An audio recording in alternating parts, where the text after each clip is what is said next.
messieurs, il est temps de vous informer sur Ecclesia TV. Soyez les bienvenus. Au sommaire.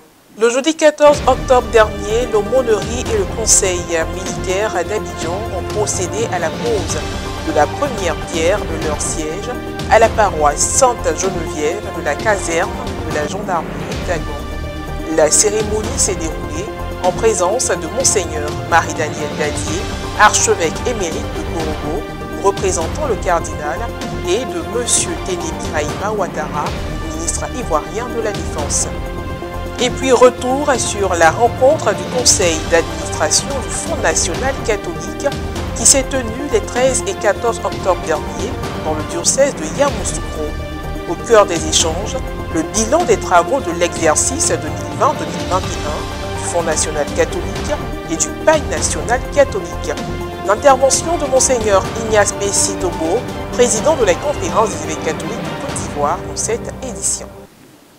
La journée du jeudi 14 octobre dernier a été marquée par la cérémonie de pose de la première pierre du siège de l'aumônerie et du conseil pastoral militaire d'Abidjan.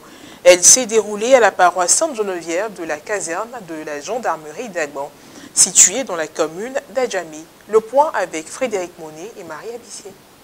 Bonne nouvelle pour les membres du corps militaire et paramilitaire de l'Église catholique archidiocèse d'Abidjan. En effet, l'aumônerie militaire est un service d'église de charge pastorale d'action catholique, apostolique, non syndicale et apolitique, permettant en tout temps et en tout lieu aux militaires et paramilitaires de pratiquer leur foi. Celle de l'archidiocèse d'Abidjan a célébré le jeudi 14 octobre dernier à la paroisse Sainte-Geneviève de la caserne d'Agon Gendarmerie la cérémonie de la pose de la première pierre de son siège. C'était en présence de Monseigneur Marie-Daniel Dadier, évêque émérite de Korogo, représentant le cardinal Jean-Pierre Coutois. Je vous salue, Monsieur le ministre d'État, chère personnalité. Au nom de son éminence, le cardinal Jean-Pierre Coutois, qui m'a délégué comme son représentant à cette cérémonie si hautement chargée de sens. Sans oublier celle de M. Téné Ouattara, ministre de la Défense, et de nombreux membres du corps militaire et paramilitaire et des religieux. Un édifice qui sera bâti sur une superficie de 172,84 m² servira de lieu d'accueil, d'écoute, d'information et de formation spirituelle au profit des militaires et paramilitaires. Il abritera également les réunions du conseil pastoral militaire. Après les mots de bienvenue et l'annonce de la nouvelle faite par le père aumônier, la pose de la première pierre a été précédée de la bénédiction du site par Monseigneur Marie-Daniel. Et à la gloire de ton nom, ainsi qu'au profit de tes enfants, les militaires et les paramilitaires, par le don éternel de ta sagesse, accorde à cette œuvre de se développer pour le mieux et de parvenir à son heureux achèvement par Jésus, le Christ notre Seigneur. S'en est suivi la pose de la pierre avec le ministre.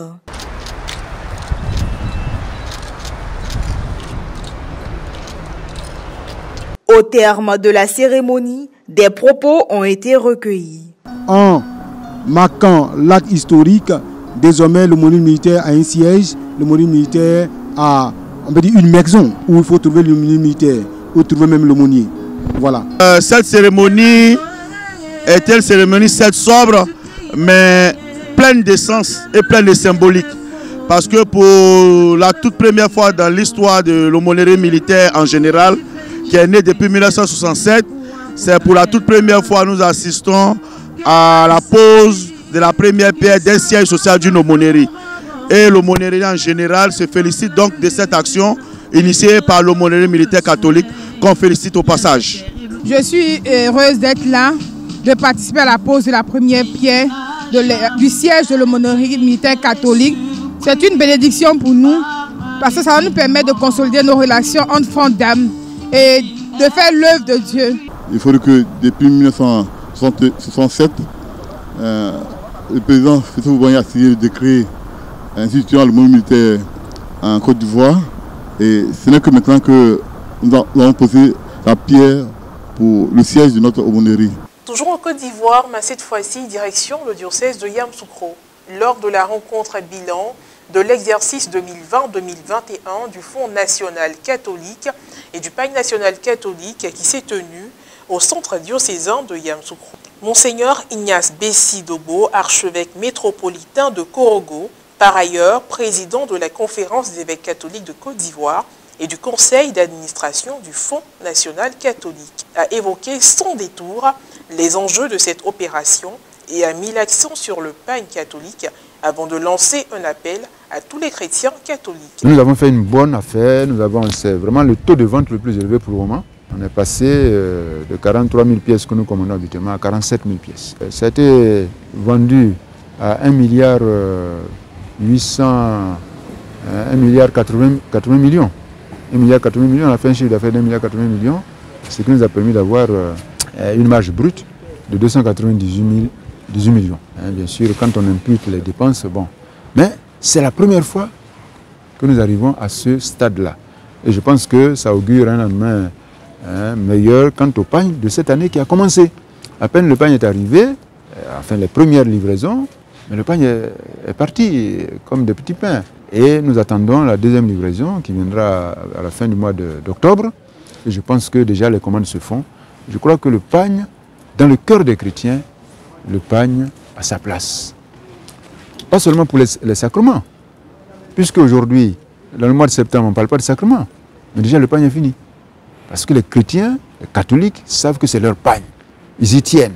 Vous voyez? Donc dès que le pagne arrive, les gens courent pour l'acheter. C'est une bonne chose, il faut que le pagne soit disponible. Et nous prions pour que cette année, vraiment nous passions le cap. Il faut qu'on passe le cap des 50 000 pièces pour l'église en Côte d'Ivoire au niveau du pagne. Et je pense que si on passe le cap de 50 000 pièces, on aura de quoi soutenir le budget, parce que jusque-là, c'est le pagne qui soutient le budget de la conférence des évêques. Et dans le budget, il y a tout. Il y a le fonctionnement du secrétariat général, il y a nos radios là qu'on n'arrive pas à soutenir, il faut qu'on puisse leur donner quelque chose, il y a l'apostolat de laïcs, il y a le fonctionnement des commissions, il y a les séminaires et tout cela. Donc je pense que si les chrétiens et puis nos fournisseurs nous aident à passer le cap des 50 000 pièces, on aura ce qu'il faut pour soutenir le budget de la conférence des évêques qui monte, l'année dernière c'était autour de 200 millions avec les différents compartiments, à tous les fidèles catholiques. Et quand il dit fidèles catholiques, les évêques, les prêtres, les diacres, les laïcs, tout cela sont les fidèles catholiques. Je voudrais que tous les fidèles catholiques prennent le Fonds national catholique comme leur affaire, comme le Pagne national catholique comme leur affaire, pour vivre la communion. Dans la diversité, bien sûr, mais pour vivre la communion. Pour nous, en Côte d'Ivoire, ce synode vient comme l'authentification de l'esprit qui souffle sur son Église. Parce que le pape nous demande de vivre une Église synodale, c'est-à-dire communion, participation, mission. Mais tout le monde sait, en Côte d'Ivoire ici, nous le savons, que depuis 2017, les évêques nous orientent dans cette vision d'une Église communion, autonome au service de tous. Donc nous sommes à fond dans l'idée que le pape vient de lancer. Et donc je ne peux que demander à tous les catholiques en Côte d'Ivoire d'entrer à fond dans cet esprit du synode et surtout dans l'esprit de ce thème du synode. Une église synodale qui est l'église du Concile Vatican II. Une église communion, mais on a traîné à vivre cette église communion. On traîne à vivre cette église communion. Et le pape a des images assez fortes pour nous inviter à comprendre que l'église est communion et que personne ne doit être laissé pour compte, personne ne doit être laissé au bord du chemin, mais que nous devons tous, main dans la main, travailler ensemble.